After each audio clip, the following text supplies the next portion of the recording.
Mesdames et messieurs, bonjour. Ici, c'est Isaac Wawina, l'esprit libre derrière les micros, mais devant vous, devant la caméra de mon Mongala TV. Mesdames et messieurs, vous êtes dans vos salons, vous êtes bisika biki, tout ça, et c'est moi pour une autre émission, un nouveau numéro. Ici, chez nous, il n'y a pas quelque chose à garder, il n'y a pas quelque chose, il y a aussi l'assemblée.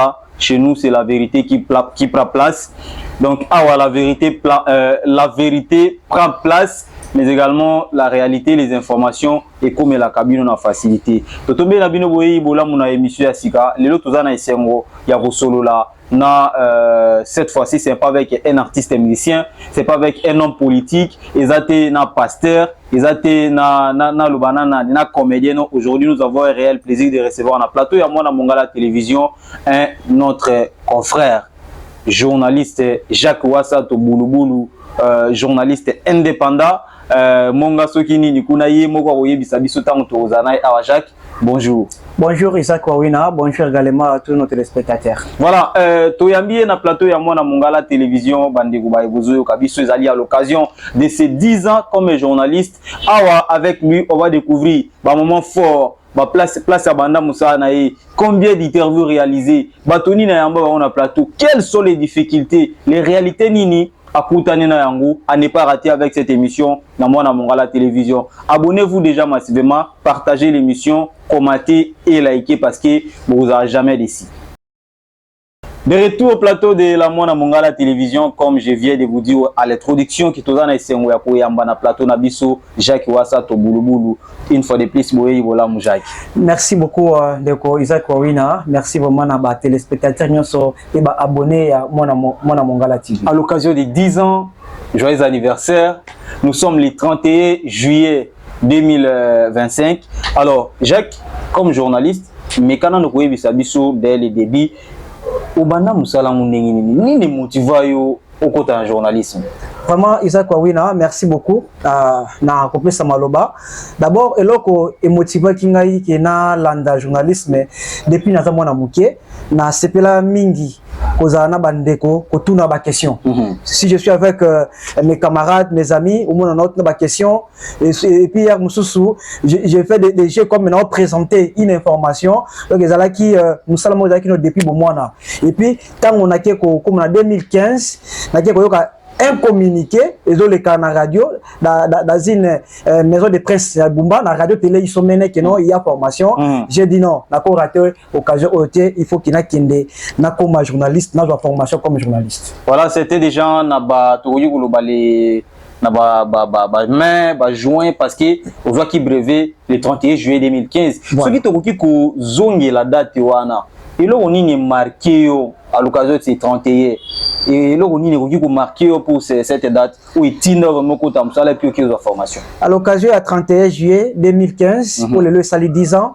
Donc d'abord ce qui n'a se rappelé na journée wana parce que na monaka ba figure emblématique il y a prince local. Comme na se souvenir na mauvais Salem ou Salem Dieu donné à quoi là. En tout cas. Ici comme mauvais Azali vraiment na Kanis na Yebele, il a été présent.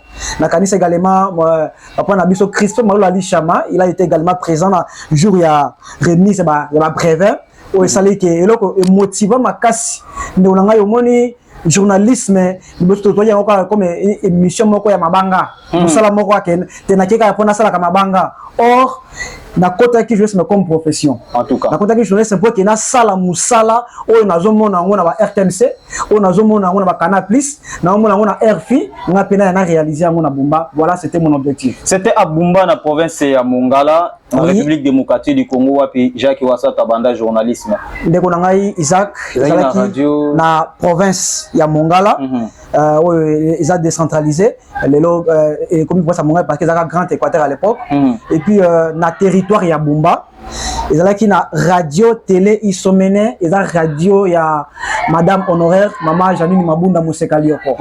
Donc à l'époque la radio naie il y a eu seulement deux journalistes. RTI, je me rappelle. Ouais. RTI, ça est 6.5 FM. Voilà. Papa, faut la radio. RTI, voilà. C'est ça, merci beaucoup. Je me rappelle, ouais. Vraiment. Donc, il y a eu seulement deux journalistes. C'était le directeur chef de station, mon vieux Didier Aïla Amwa, le formateur. Et pas toi. Et pas toi. Parce que c'est lui le leader. Et puis mon encadreur, mon vieux John Isanga Likala Mongangonde. Donc à partir de la radio wana, à travers ce qui honorable maman honoraire Janine Mabunda à Tsaka radio wana télé le peut-être nga appelé journaliste était d'abord il y a le quoi liboso yango wana grâce na ye à installer radio et puis à installer fondation parce que formation ça les maka na katia la formation mais la katia fondation c'est la fondation qui avait organisé la formation de journalistes en 2015 ils alaka na mois de mai ndi babanda la ba communiquer na formation ya kobanda na début le 2 juillet ils alaka début à formation. Voilà, je vois dans ma boîte où Brevin va délivrer le 31 juillet. De Golangai naza vraiment ya mon côté. Je passe yango yo il a certificat de formation. Na habité ce qui na ko ça l'appelle lecture nango. République démocratique du Congo, province de Mongala, territoire de Bumba, fondation Janine Mabunda, centre de formation en journalisme, certificat de formation. Le centre de formation en journalisme organisé par fondation Janine Mabunda en collaboration avec la radio télé Isomene RTI en sigle décerne ce certificat à Wassato Boulouboulou Jacques pour avoir participé activement à la formation sur les grands genres journalistiques, rédaction de la nouvelle, production des magazines radiophoniques et la tenue d'antenne du 1er au 31 juillet 2025 faite à Bumba le 31 juillet 2025. Lauréat Jacques Wasso Boulouboulou, coordonnateur Fondation Janine Mabunda Didier Aïla Amwa, directeur des centres et formateur Didier Aïla Amwa. Voilà, bravo Jacques parce que tout le monde certificat de formation, je crois les réalisateurs ils ont fait une photo ils ont falsifié. Voilà. Donc on comprend Jacques qui a d'ici. C'est depuis 2015. Mais ah oui, c'est vous à la ça na maman Mabunda. Oui, tout à fait totalement parce que nous avons une cause à la clair. La journaliste Mengi na sali pour la première fois un journaliste n'a même qu'à soutenir un politicien c'était maman Janine Mabunda. Parce que c'est grâce à lui de permettre qu'il n'a coûté na ex-gouverneur, gouverneur honoraire, le maître Tizan Limbaya. En 2016, il a été nommé comme ministre provincial de la justice. J'ai été son attaché comme communicateur dans la formation au niveau du territoire à Bumba. Grâce à c'est grâce à maman Janine Mabunda, je suis reconnaissant parce que ceux qui étaient les journalistes peut-être pas. Voilà. Le 31 juillet 2015, 31 juillet 2025, il y a exactement 10 ans depuis Jacques Wassato a Zoa certificat de formation comme journaliste dans Mabele à Bumba. C'était quoi après la formation? Classé comme journaliste investigateur, comme journaliste sportif, ou qui basé dans quel type de journalisme? Après la formation, directement, ceux qui n'ont se rappelé, même comme un déco Alunga Raphaël. La même promotion. Alunga Raphaël, nous avons Patrick Bondo. Patrick Bondo, je sais que voilà, Mongama Science. Nous avons José Bosenge Ono ya Kolo Kolo. Donc il fait partie également de notre concert Rachel Lombo. Elle est également à Radio Mwanamboka. Et puis Matika, je me comme Brigitte Ekou. Brigitte Ekou Bende. Je la salue également. Il peut avoir la même promotion. Donc nous avons tant de formation comme Radio Télé qui a besoin de journalistes. Retina qui sont journalistes stagiaires ou à la fort. À cause de la maintenir, mais bien sûr, nous allons maintenir comme journaliste stagiaire. Alors, tant on a bandit, na se basa qui plus ici la rédaction. Donc, na sala qui plus journalisme et la rédaction. Na rédacteur. Oui, na ça qui na rédaction. Toujours na RTI. Na RTI, na qui micro. En tout cas, pas tellement qu'on a la mine na micro. On va se faire un héros dans l'homme. Voilà. Donc, comme j'avais rencontré également un expert en rédaction, comme mon grand frère John Isanga Likala Mongangonde, c'est lui qui m'a encadré en rédaction. Je me rappelle un jour de Isaac, nini kake beta maka na niveau ya Bumba. Batba kufaka to kena kota la match na terrain Sefi. Batba kufi na kake. Maintenant ce jour-là, mon John Isanga Likala n'était pas venu à la radio parce que santé n'avait permettait qu'il aille à la radio. Maintenant, comme c'était une actualité, information actualité, il faut que émission ni information à foudre et les cas. Na éviter comment na ko traiter une information à une personne foudroyée. Donc na bengi ya John, Jacques na yo combien te santé d'abet na likola mbet no dans là. Je me suis décidé de quitter la radio. na landé na ndako na venu du 30 juin na a traité l'information na ndako parce que na yebaka comment. C'était quoi? Aux yeux déjà brevet, Jacques. Na vu déjà brevet. Mais alors le problème c'est que événement ya bongo na kutana na ngote pendant parcours na bandi journalisme. Na tika comme on a place ba traiter information ya moto akufi na kakete parce que différence c'est ça le parce que le na ngako na internet na tuni peut-être na koki kozwa ko to koma kuna pe après. Donc comme maintenant c'est la rédaction moko OK tout na cerveau ya mutu na tika ko traiter information ya personne ya kakete na landi na ndako. Voilà, 19h, na transport rapide, il a traité les informations. Il est venu Kinshasa pour venir du 30 juin, direction Notre-Dame. Ok. Direction Notre-Dame. Donc, on a traité Nandako. Mais on a diffusé l'information.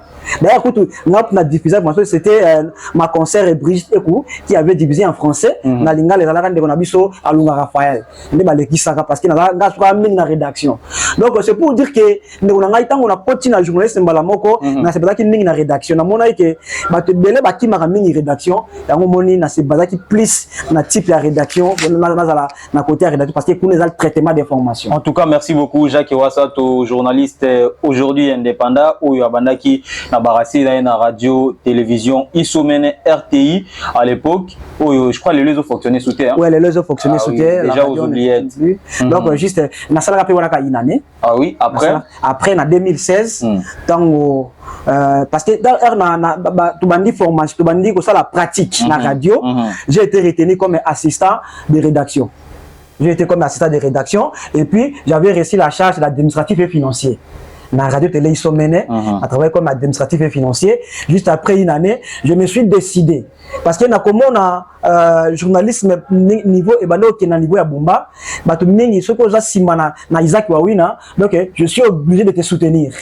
Na mona ki yango ke no journaliste monga na ko sala za yango wana te okoza la ngasusu na idée na ngate mais c'est pas de dire que pas nataka sima na radio na Isaac Wawi na kaka na mwana mongala pour kana soutenir kayo au sana bossa malamu non j'avais décidé na tika on les a pas contrat tout ça là que le radio liberté voilà boya ko soutenir moi radio télé Isomene na boya ko soutenir yete mais na boya kana ko soutenir journalisme politique et journalistique na biso ya Bumba parce que na remarqué yango ke na radio nyoso même na RTI donc on était obligé aussi ya kolobela mutu musuti mais ezala ki ligne éditoriale ya radio Isomene te Jacques non ezala ki ligne éditoriale radio Isomene mais problème ezali ke na ndenge ba police nyoso bataka ba radio na Bumba tanga tiewana il faut kaka olobela kaye voilà il faut kaka olobela kaye tie dans l'obligation au kolobela même pas mutu musuti o bazana ba adversaire politique au moins je crois que ils ont créé pe ya mibale conséquence nango ezali ki nini ceux qui na déjà na notre travail na radio ya Isaac Wawina radio ya ndeko ngai aundu na ko travailler na cause à na contact na bangote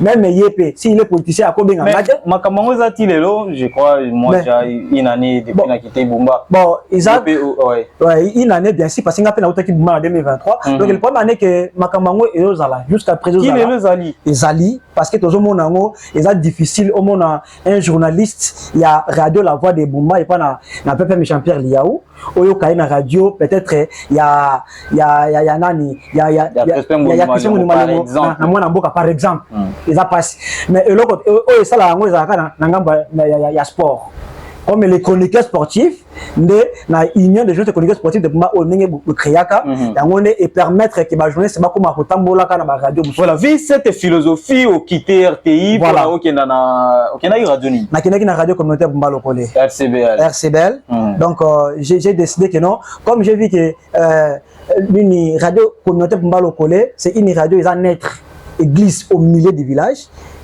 la radio communautaire est pour ni contre donc j'avais décidé que non il faudrait rejoindre équipe Oyo et j'avais rencontré à l'époque mon vieux Jocelyn Mungembe Jocelyn Mungembe bon il n'avait pas pris vraiment comme directeur et puis les directeurs qui étaient là c'était mon vieux Bosco Modumbo Mazoulois qui était devenu comme le directeur chef de station. J'ai travaillé avec lui et quand je suis arrivé à la radio communautaire Bumba Lokole, j'ai rencontré également mon grand frère John Isanga. Kuna Lisusu na RCBL donc comme rédacteur à chef. Comme déjà Aïba qui ma qualité na ngai azunga maman comme secrétaire à rédaction.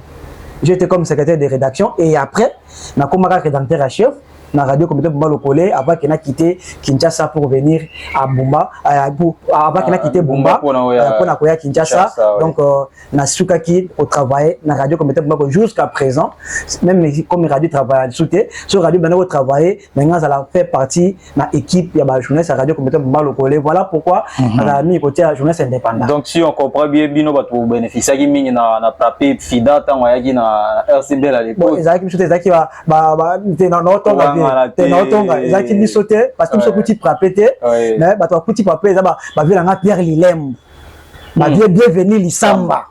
Hein bango mutu balepe nande ba donc ba mafuta we attraper wana donc tika ko batela mo boyo wata ouais non marteler parce que ba vieux nande ba leba mafuta biso à l'époque ozoya na radio juste voilà moi ça ba leba mafuta we attraper hein mon vieux Pierre Lilembo mon vieux bienvenu Lisamba hein mon vieux Grison Mongotane bino wana bilombe bango ba bilombe ba géant au président ba qui présente programme de relais agricole dans la province de l'Équateur frappé FIDA bangonde mutu pena balia bazwaki nde lifuti wana siko kolia kama zo marteler kolia ezo kina moi hein bazwaki lifuti ezo kolia parce que ce qui te cause à la claire c'est une unique chaîne où vraiment ezoka eba kozwa en charge les journalistes jusqu'à présent na Bumba ils ont la radio mon côté comme à niveau au frappé à Zoaka ba journaliste à l'époque en tout cas donc yango moni to na lobby moi mingi na nyati wana pour na ko honorer ko kumza mais biso to kuta na mafuta wana te biso to ko kuta déjà na moment au frappé à tiki charge na gouvernement provincial. Voilà, merci beaucoup Jacques Wasato na RTI au soukaki na rédaction des forces au présentant qui moi ba journaux voilà na RCBL. Et puis, on a RTI, on a qui comme administratif et financier, et puis secrétaire de rédaction, et puis côté à mon nana, voilà, pour nous, on a kabola ko tumbonga moustiquaire. Na kabola ka bonga moustiquaire, na kabola nenya bosembo pour la boya na kabola nenya bosembo moustiquaire. Bonga moustiquaire à l'époque on a bana ko ya bangungi kaka po parce que nini faut monter international parce que ça va bandaka ko kabola ko pesa ba moustiquaire alors ba radio pe banaki ko na kati marché les radio comme radio télé sont mené également ba bazaka partie na kati marché wana et puis à partir na wana na ko bandaka ni émission na créaka liboso radio télé RTI Sport na kutaka RTI Sport na lobby na remarqué que tout na rallye sport on a nini radio ya honoraire Egwaki Omer RGA Sport tout ça na kuti pe RTI Sport pourquoi pas tous à la kaka so za na radio kaka sport ngabi non sport nga tsenga bité nga tse fan de foot en tout cas donc à partir na RTI ndé na ko créer émission na ngai ya sport fan de foot mais fan de foot zo qui en plein na radio communautaire Bumba Lokole oui parce que kule umela kité hein il y a même ça qui passé sema une année et après wana peut to luka na to luka audition tout ba auditeur vraiment to zo qui pas tellement ba auditeur na niveau ya radio télé sommené na yeko zo plus auditeur à partir de radio communautaire Bumba Lokole mais Isaac leur mon oloba tango nazaki na RTI première fois na lia mongo ya radio voilà ce que parce que question na ngaki pena ngwana au parcourir RTI ou qui na RCBL to yango to ngatu yeba donc moment ni marqué dans une couverture dans une couverture médiatique ou soit na carrière na yo comme journaliste. OK, Isaac oui na moment où est marqué ngai na profession ngai na carrière journalistique et ça pour la première fois na lia mbongo na radio. Donc et outi na nini un jour na présenté un journal ya Lingala na présenté journal na RTI na présenté journal à Lingala. Et après, quand on a présenté, et style nango, la bimi nangape, qui na ligne na zonga. Na kama moto moko zokota na kati ya concession na avenue Kinshasa. Tant ekoti na papa Mbixon, hein, mon papa Mbixon na avenue Mobutu. Na kanisa na pesi papa mode place azali. Donc papa zokota, to kanso be peut-être ko tika communiquer ou bien au selo komoko. Abi qui est Jacques Wasato? On a peut-être voyer ngabite. Je suis là papa. Abi moi na ngai. Ya ko pesa ngamboti. Mais qui n'a pas essayé de vraiment na lundi journal à Lingala au PC et na fandi na ndako esalinga esengo na bite ifuna kena mona mwana wana na yebi yote mais na moni kaka ndenge présenter na tandaki kombo na yo yango na yaki mana félicitations moi na ngai na vraiment le kitoko présenter lingala moko penza ya sanga ngala linzenga bongo na zene lokote zwata moi eloko osombata songo olia ngabi merci beaucoup na zwika mbongo na fini wana 2015 wana ezaka na mois d'août na zwika bord na fini na poche tant ce qu'on a poussé liboso na kena fungola boye billet à 5000 bon na 2015 donc et ça événement où marqué carrière nanga jusqu'à présent même si on a écouté na sala émission na Barack Obama na sala émission bien que na récompenser peut-être na Donald Trump mais au pas une victoire sala wana et ça où marqué parce que na tia ko ni 100 fois à radio mais c'est pour la première fois mali à 5000 francs et ça la ka pona pour damango moko bon to zala kanga moko te na to kutana kana bandeko to tambo na bango si je me rappelle bien Patrick Bondo na Brigitte Ekou la mingi so 3 mais voilà, fan de foot ils ont na RCBL et eu succès parce que kuna à l'époque je me rappelle bien biso dos arabes auditeurs et fan de foot tant ils ont eu beau c'était vraiment la chaleur du sport. Comment vous expliquer donc brève historique par rapport à na émission comment on convertit en haut de la RTI Sport na fan de foot jusqu'on sait que même on a RCBL. Exactement oui na cause à l'élo clair eloko oyo esalinga lelo en plaire eza émission sportive ma carrière nangai comme journaliste eza émission sportive motememi nga na ba niveau on azala ngo lelo oyo mona mongala TV pe yangi ngai donc eza pona fan de foot donc fan de foot ndeko nangai eloko oyo ememaki nga na niveau wana eza ki d'abord un ba conseil parce que vous savez to kutana ki na ba grand ba o ba mekaki ko la kisabiso ni bango ba leka liboso comme mon vieux Norbert Ndele d'abord c'est Azape Kouloup ou Aïdimi Makamba Sport comme l'aîné également Bosco Modombo Bazaba Oyo Bisuzana Banda Oyo Kabango mon vieux Olivier Pegui Ngabogu Okokose Deliko Nzambe donc on voit que vieux tant bon ça borne émission ya sport na radio Mongala Deliko va beta sport voilà monstre Kokose voilà monstre donc au moment que toujours qui ba mayel wana tant ozibo ko sangisi na bite na crier Nathalie qui a liboso 1 Nathalie qui nini ba air ou baninga ba osala ba le ka ba émission na pena avec sa air mini et puis ba nombre d'air o baninga ba le kisa o monsieur le sabama 45 minutes moi ba 1 heure nenga ba no sango ba 3 heures parce que nazala qui na privilège ma casse na radio communautaire pour mbalo collé comme les qui dernière émission comme les samedi na 9 heures na ko jusqu'à 12 heures donc après ngai il a son événement musute au radio ko ça juste ka kokanga radio et puis na yaki ko créango na donc sango na 21 heures lundi ozomona ki avantage donc mais que non eko ba radio so bakangi kaka 21h wana 21h donc olanda kaka fan de foot donc ezala ki ba stratégie o nema ki ngai pour que fan de foot etombama et mata pe na niveau o ekomi na ngolo lombe kuna voilà ça dit yo peno za ki inspiré te na ba journaliste à poto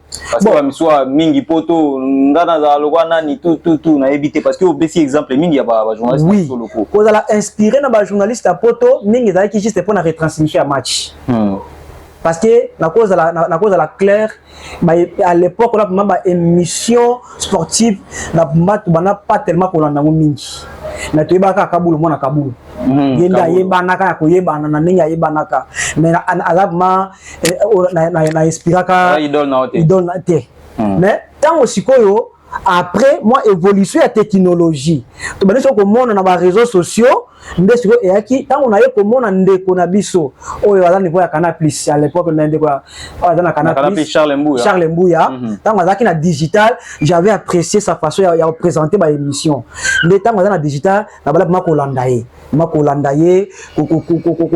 ko zala kenote asala ka place na sala boye on ba question tout na boye ngapena la nango donc yango saki mais la cause la ouvert ndeko na ngai na ndeki pas tellement ba journaliste étranger na yaki mana vision moko ya sika na ndenge na nga moko Voilà, journaliste indépendant, ça c'est qu'indépendance na yo outil parce que au bout qui façon ba ligne éditoriale il y a ba radio il y a biso na bumba et za ceux qui ont la radio intel d'office sont obligés faut qu'on le bela mutuana makamba mala mogobo mawabi pas donc côté ligne indépendance c'est 8 ans. Alors comme journaliste aujourd'hui 10 ans Jacques Ouassat, quelles sont les difficultés au rencontrer en haut dira carrière na yo parce que ils ont continué dans tout bien dans le lobby mais aujourd'hui nous sommes le 31 juillet la difficulté ni nous contani nango pour rencontrer on a métier na yo et vie na ba mboka peut-être liberté après c'est un peu difficile Isaac Wawina vraiment ba difficulté za ebele na ko bana no c'est place kaka na bumba d'abord ezala kina no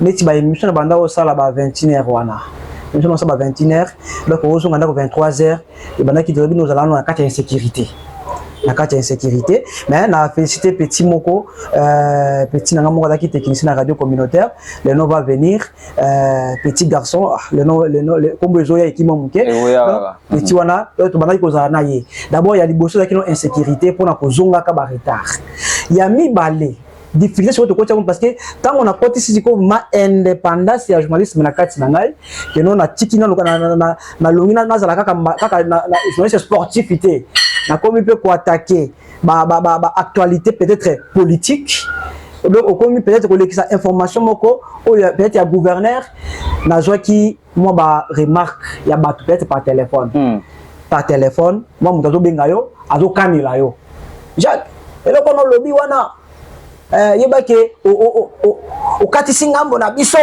bino radio communautaire bola kana limite mo katisi ngambo na biso no omoni ke ikombaki déjà mais ke na kuta na vraiment eloko fara boye na carré na nga na kuta na ngo ya mabete en tout cas ke ya mabe boye o lobi bonon ba remarque ezalaka Jacques pas lobi mabe na yoki ça va merci beaucoup to ko changer mais ke ba difficulté ya kacha musala ou bien ke non o te ba kangangai ou bien peut-être ba luka vraiment obeta kumba te nano na beta kumba na auditorat comme nazalaka parce que nazalaka représenté ba étudiant na ILB.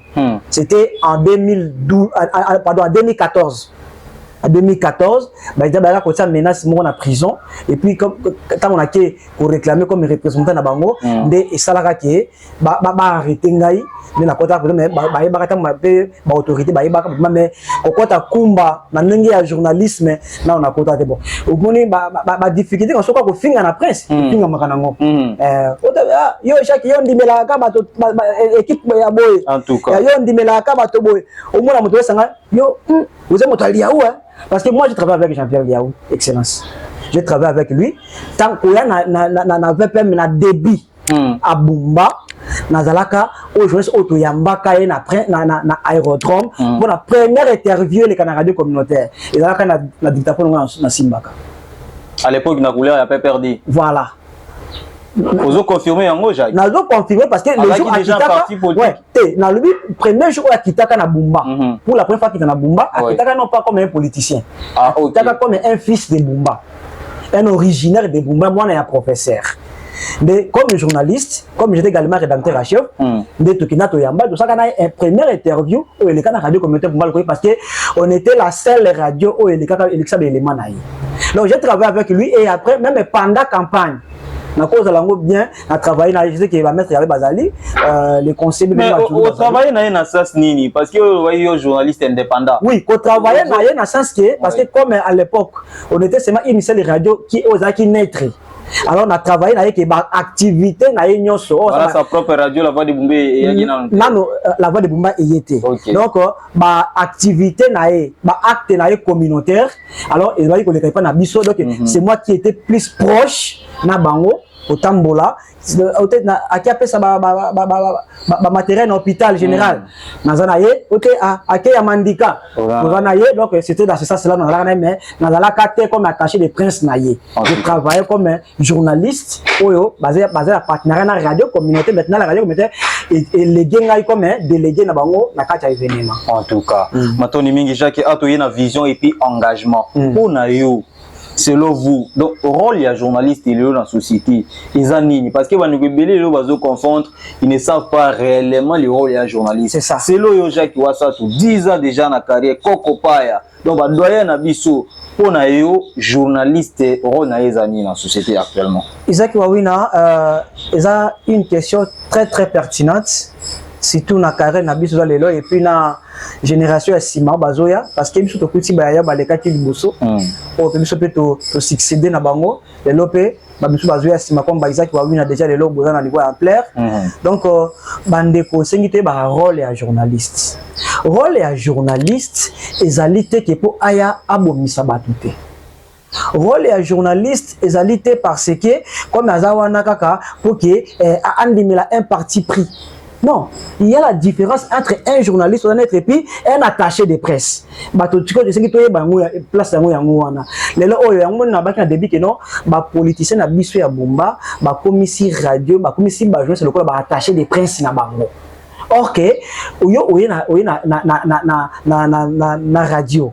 Na ye comme journaliste na ina sa musa na ngai bien sûr na ko peso ba éloge parce que grâce na yonde na ko komisa mama mabunda awa na ko ezate ke na komisa na komi attaché de presse na ye non mais ezate ke na ko makaka attaché de presse na on a lobela kayo ce qui peut-être na moni ba attaquer nani Isaac Wawina kuna ngape na matakoto yo na répliquer non rôle ya journaliste ali ko pesa bato information la kisabato, ce qui te coule dans le poteau, c'est pour former, informer et divertir. Donc d'abord journaliste, c'est ça. Ils ont trois rôles. Ils ont permettre population mais là sangoni ni le kina Kinshasa à travers moi na Mongala, c'est nini balandi et le kina Kinshasa. Si ko former bango, oyebisa bango wasu peut-être bosu ko maboko pour colérer c'est nini et commis. Ko divertir, tout ça là ngo PR moko bien sûr comédie, oyambi ngasu vidéo osa oyambi ngasu nani koko mosili osali yango donc na sens wana mais lelo ndeko ngai journaliste na so beba parce que to komi to longwe ba juste to komi ba militant ba journaliste va komi ba militant donc parce que un militant azawana ceux qui naza derrière le PPRD par exemple nazawana pona ko ba PPRD na makambo nyos. Mais quand je suis journaliste, nazawana teka kapo na lobe nazawana pour ça la rôle nangai ya ko informer, ya ko former et ya ko divertir. Merci beaucoup Asato. Est-ce que ozo ndimaete ba journaliste ya même génération na yo ba réussi ko faire évoluer le gars public na métier na biso. C'est-à-dire ba sali musala malamu et puis ba attirer public les balinga journalisme. Ozo confirmer en devant public il est là. Isaac Wawina, d'abord, Omoni Ndekonabiso Didia il c'est un vrai formateur et puis un grand formateur. Mon vieux Didia il a envoyé pas toi. D'abord il a fleur, ba éloge parce que yo moto sali que na comme journaliste. Bandiste na A na Z na o sali formation en journalisme. Donc ba génération na biso. Et là Isaac Wawina bande sengi to comprendre ce qu'on est évolution la technologie. Yangonde ekoki ko pesa so avantage. Mais je sais que to la ka ebele o to zo ka brevet journal le 31 juillet, mais ba o to tika na prince to ko ma cité. To ko ma cité Isaac Wawina. Donc cela veut dire que quelques-uns ba tika ba zo bango ba prendre connaissance, mais ba quotité na kata domaine. Donc ba kata domaine, biso ba to côté na kata domaine na zone limisa yango ke to za lelo parce que Emmanuel Ngange a osala musa na malam Alunga Raphaël également, Patrick Kibondo, parce que au moins et là comme Patrick Kibondo, Azan de Kotobimina, il a été également emprisonné. Ah oui, je me rappelle. Ah oui, à Kangamaka, pour nani, parce que pour un journalisme auto memela. Mais on a été aux hommes la journalisme, tant aux linga oza simona moto. Pour attaquer moto mosusu et qui comme un problème. Mais ça la professionnel ko la mosa na yo et ko l'avantage na yo. Jacques Wasato en 10 ans de carrière, le journalisme tout le monde va former et comme belé. Aujourd'hui le journalisme moderne quand il y a réseaux sociaux et quand ici journalisme mobile, mo jonde to bengaka et quand il intelligence artificielle. Donc pour nous on doit s'adapter à la réalité comme un ancien qui a commencé le métier ça y a aujourd'hui journalisme moderne, c'est-à-dire les réseaux sociaux ils ont déjà la force à combattre même journalisme traditionnel. Yo le coup l'ancien, vous avez commencé ces métiers sans réseaux sociaux, il y a ma casse pour nous au Kolobanini et puis comment oser s'adapter dans la réalité il y a numérique actuel. Isaac Wawina, question autour vraiment est très importante parce que au moins le oyo journalisme traditionnel au biso to kutaki yango ezala ki journalisme ya papier na bic au fandi lorsqu'il y a une information ça concentré au traiter information ça qui est au côté dans réseaux sociaux ça qui est au côté de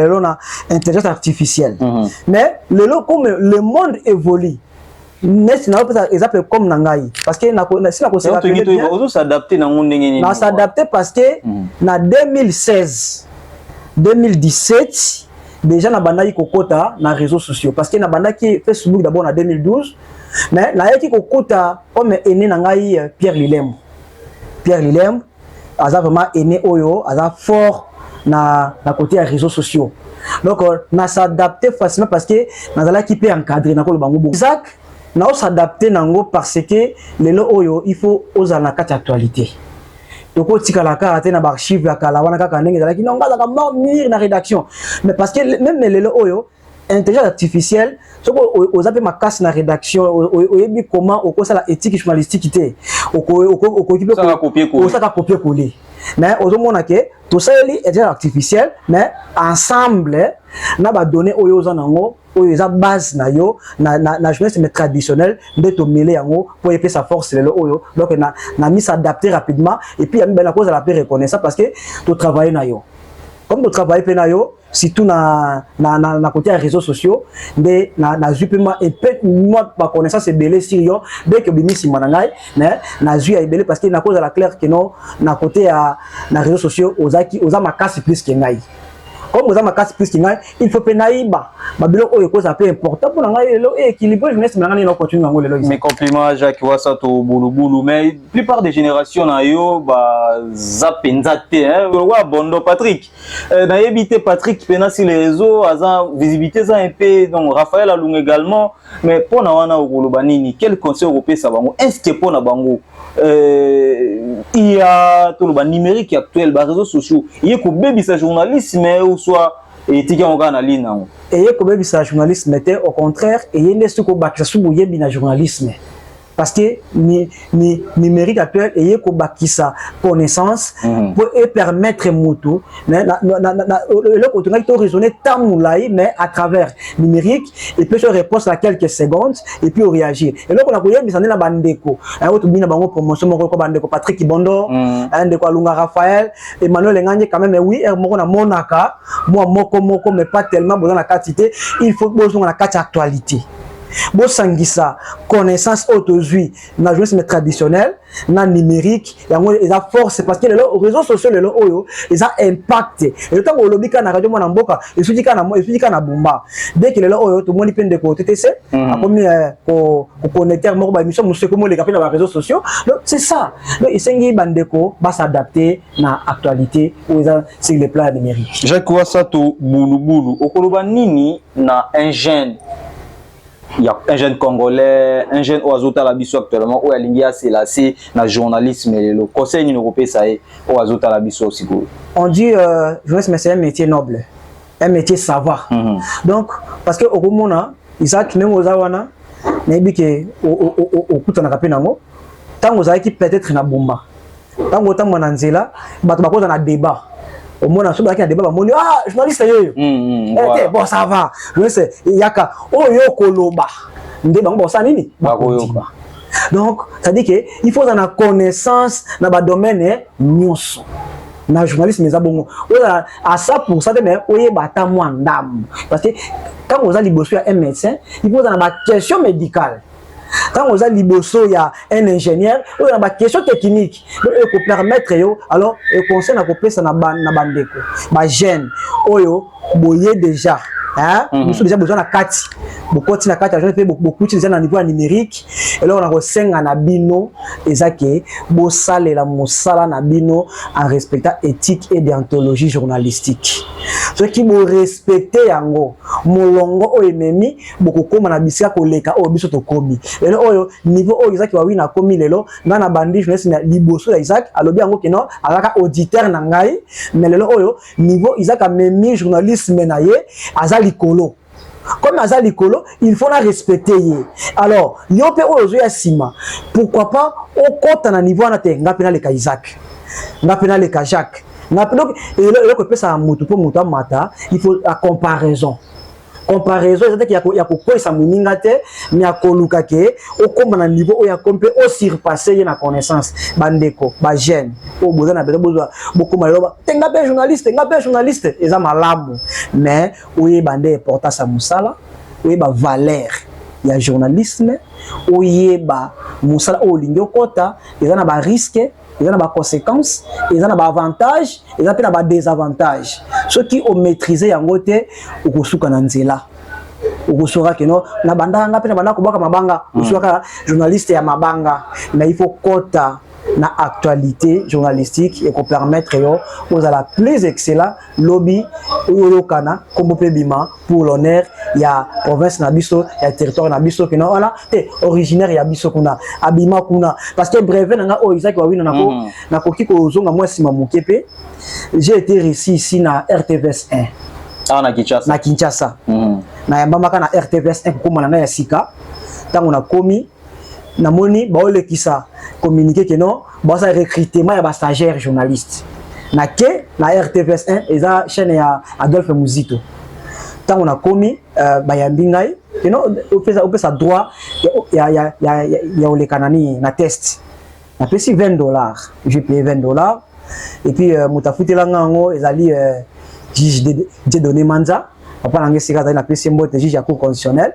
ye mutapesa ngambongo wana pour que na participer na test wana.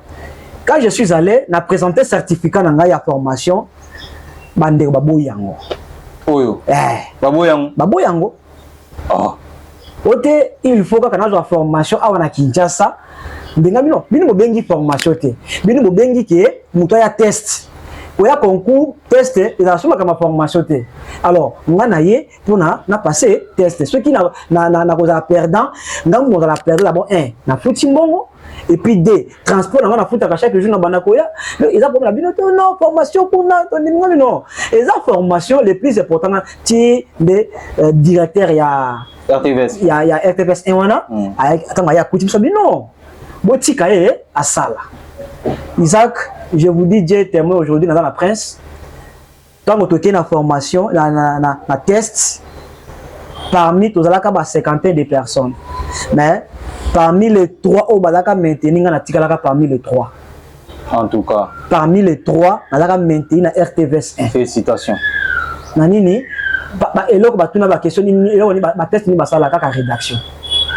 Ma sujet, il y a traité, traitement des formations, diffusion des formations, et puis qu'on traduit dans la langue nationale. Tout Kabilo, ça là, pourquoi est-ce qu'on continue à soutenir comment Jacques? Et où t'as qu'à, tant on a qu'à cause de ambition, il y a encore à l'université.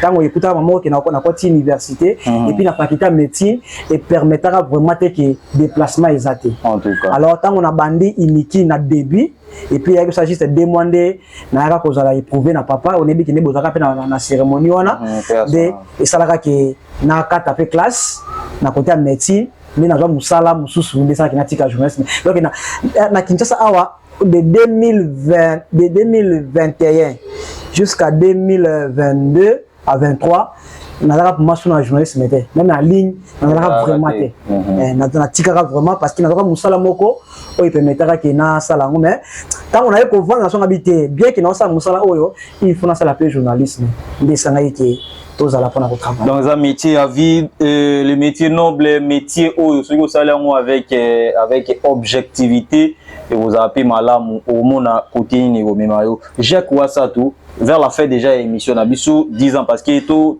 ça déjà pour secret qu'on les qui t'a malili les qui t'a karaté pour na enungeli moi on lit ana comme la tala 10 ans pour na journalisme et apprendre yo nini on concret vraiment métier il y a journalisme et apprendre déjà quoi ça tout nini dans la vie anemo journalisme et apprendre ngai ndeko ngai et comme singai et apprendre ngai qu'est-ce que je peux dire donc et apprendre ngai connaissance et la réalité à vie parce que à travers le journalisme on a créé des relations à travers le journalisme on a ouverture on a laisser aller laisser passer Donc à travers le journalisme et apprendre la connaissance et belé à vie et puis et ça li que les loyo la stabilité quand même sur le plan responsable que je suis.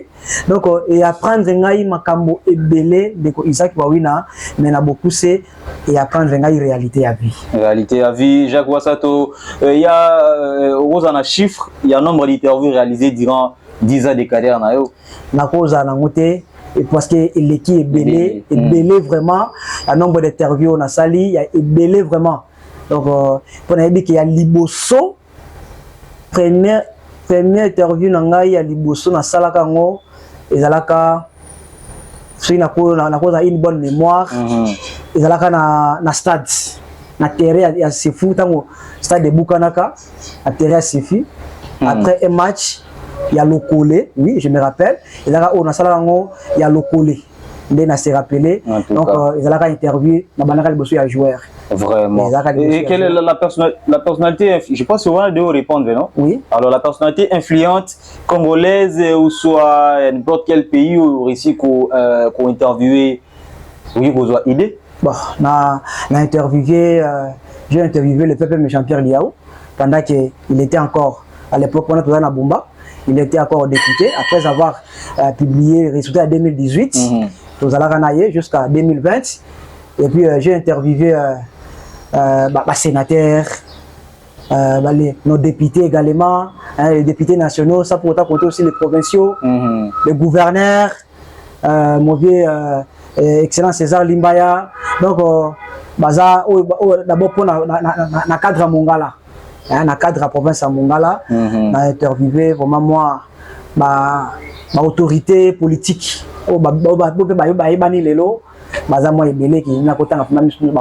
Voilà, Jacques, la solidarité, il y a des exigences éthiques et déontologie. Nabiso et Sengi, est-ce que les lots na Bumba tout particularisé en parce qu'ils ont contré ou tout ça plus basé puis tout ça. Est-ce qu'il y a la confrérie et puis l'amour entre les journalistes? Il y a contre Nabiso. Je me rappelle, quand on a na Bumba, on a créé INPC. INPC, ils ont na Bumba, mais tout ça na carte INPC, la chaîne Moussou, ma boy qu'on a carte structure INPC. Puis mutual bango clairement na radio bi, est-ce que Maroc, dans la carte Union africaine té, ba longola la carte continent Afrique. Parce que Maroc ne fait pas partie de la carte Union africaine. En tout cas. Mais a fait partie de Monique. Vraiment solidarité wana ezala quitté même jusqu'à présent il y a une PC le oyo il y a ndeko na biso président Ole Bolembe nyama au moins que même kaka na kati ya scripti wana ezala ba mzusu ba na kati te mais ba journaliste na Bumba il y a pas vraiment la solidarité na kati ya journaliste na biso ya Bumba parce que on a que ya olobelanga nini ya ko diriger nga pona nini ya ko te yanga nini or que ce qui est le oyo lek azu bokonzi to pesa ye lokumu oyo kokina ye donc bonde ko ezate mais yango moni biso kimaka ngo na IGCSB ou ça la IGCSB donc ce qui n'a pas moi brève histoire rapidement parce que moi rapidement ezaki non to créer yango utaki na nini ozomona na même ère surtout ba samedi il y a eu une chose sportive presque la meilleure de Prince Nyonso. Na même ère Radio Mongala, Alexa, émission sport, RGA, émission sport, RCBL, émission sport, RTM sport. Même ère.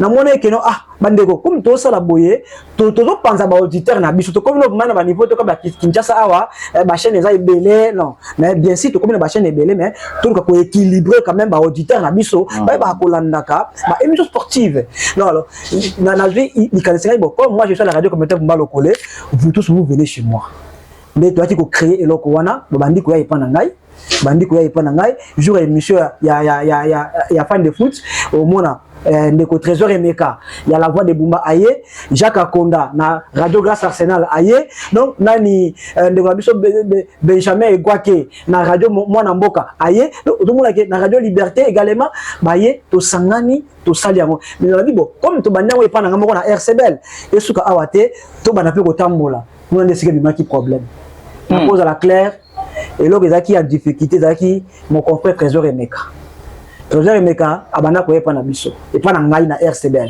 Mais lorsqu'il s'agit d'aller peut-être na radio Mwana Mboka, à mon qui n'était on en baï que non, pourquoi? Parce que ba politicien, ba commissaire, ba militant. En tout cas. Ouais, mais na bundaki quand même ba oyo bazalaki disponible à part radio La Voix des Bomba. Ba radio nyon surtout sanga peut tout créer. Na kuti na créer JCSB na simana ngane bo créer na kumba structure JCSB mais na sangisa ka juste ba juste communiqué sportif donc solidarité. Voilà, très chers téléspectateurs et puis auditeurs auditrices ba aux options en la radio na province à Mongala. C'est vers la fin il y a émission na biso à l'occasion il y a 10 ans de carrière il y a journaliste Jacques Wassatou Boulouboulou, journaliste indépendant mais également une figure emblématique na presse na biso, il est toujours là présent Jacques. Après 10 ans, ma rêve na ezanini, ma projet futur na ezanini pour na reste à carrière na. Isaac Wawina après 10 ans à carrière comme journaliste, ma rêve na ezaki na perfectionner sous musala o na osala ya journalisme. Na ba rêve que non pourquoi pas te le loto oyo Isaac toto yo kapé que non Isaac le oyo azana ba chaîne à l'étranger. Pourquoi pas les lots Jacques Wassatou a tapé à l'étranger tout ça là yango pour la valeur et honneur donc rêve nanga que il faut tout tomber sous musa nanga ya makas et matali sous malgré on peut être politisé cause en ba politicien so ba ya na makam mais je garde ma position comme journaliste indépendant ou abeninga na ke ka yango nde to komata na Isaac. Jacques Wassatou aux ambition peut-être il y a qu'au transmettre Oyo apprendre déjà 10 ans dans la nouvelle génération. Pourquoi pas? Formation, quitter Père Isaac, prendre le billet d'avion pour Miteba. Formation. Isaac Wawina, je sais que nous avons déjà Manuel ou Ezali, mais et là, ce sont des moyens. Ce sont des moyens. Mais ça là, on 10 ans déjà. Ouais, 10 ans. Mais ceux qui. La politicien est allié. Ouais, ça bon, on a lobby que non, on a tangi politicien. Par exemple. Parce que ceux qui pour la police, mais déjà tu côté de la lettre, mais tu bout de la manière, je sais que 2000 personnes 10 ans oyo, ils ont ouverture à Makamebele. Je sais que 10 ans oyo, Isaac Wawina, Tina Souka. Ma créativité, monsieur Kosalema, pour promouvoir génération future. Alors, le bilan des 10 ans, Jacques, positif, négatif, mitigé, personnellement, parce que Bandego peut sa bilan na yo na commentaire, alors pour na yo moko devant la caméra, Milezani. Isaac Wawina, bilan na kolo bango na 10 ans oyo, et cause à 60%. À 60%. Na sens nini, parce que on a vu Jacques Wassatou avant journaliste et Jacques Wassatou journaliste. On est à niveau au Nazalelo. Donc, ma connaissance, on a commis dans c'est à travers la presse.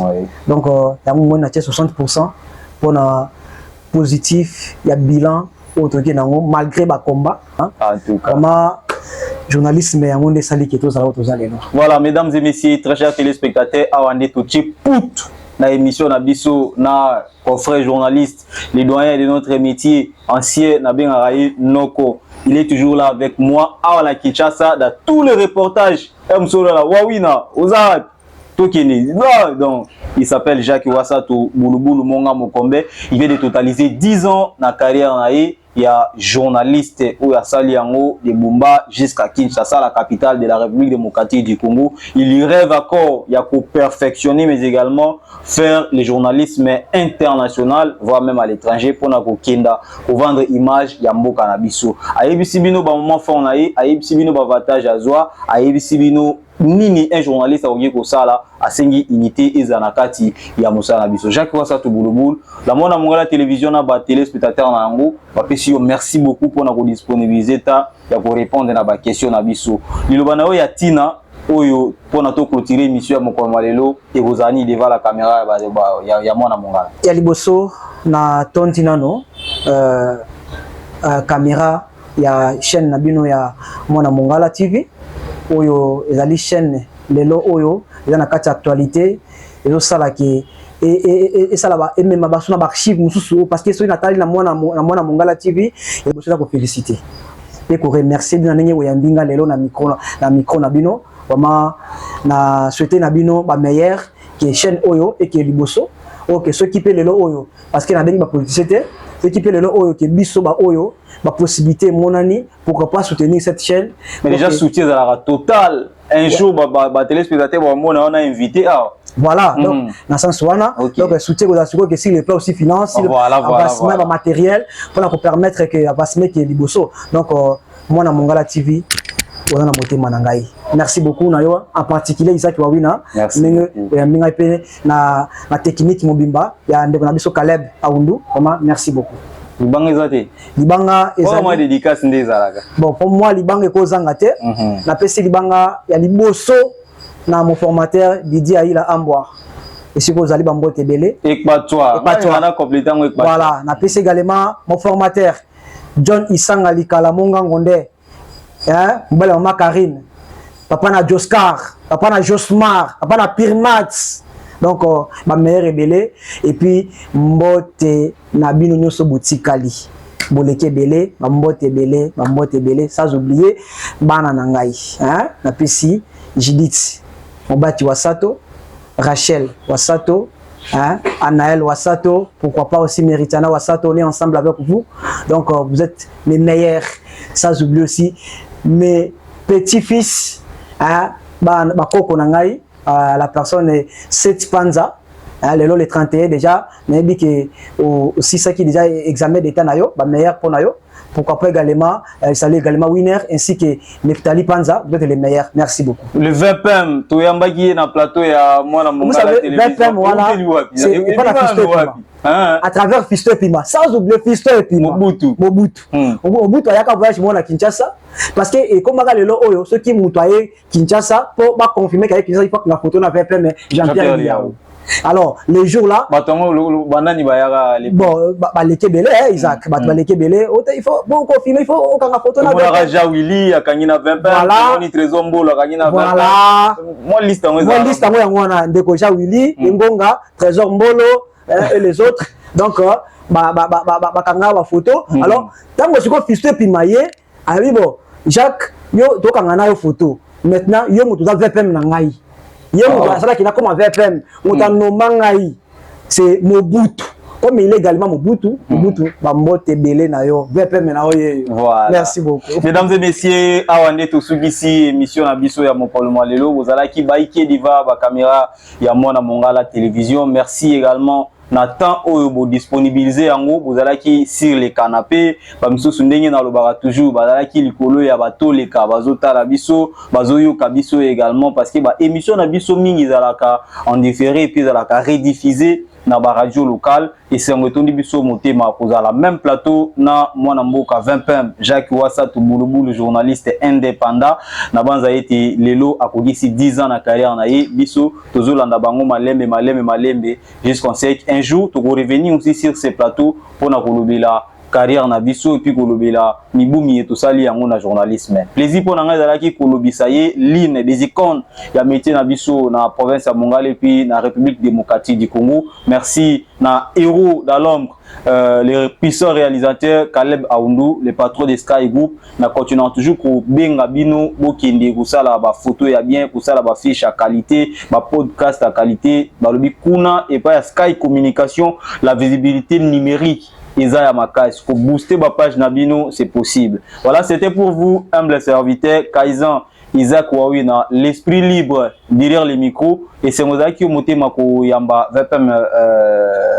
Jacques Wasato, Boulouboul, Munga Mokombe. Binoba Subotala Kibiso, n'oubliez pas de vous abonner, n'oubliez pas de liker, de partager cette émission à l'occasion et à l'honneur de Jacques Wasato. Auto souhaiter naïe, bonne suite à carrière naïe, des très bonnes choses et puis Aza toujours Nabo Moi à vivre vraiment longtemps ensemble Nabiso parce que la Mona Mongala télévision ils appellent na posa ya expertise naïe pour nous comporter notre projet, notre vision. Botika mala motete mabota mabino à très bientôt.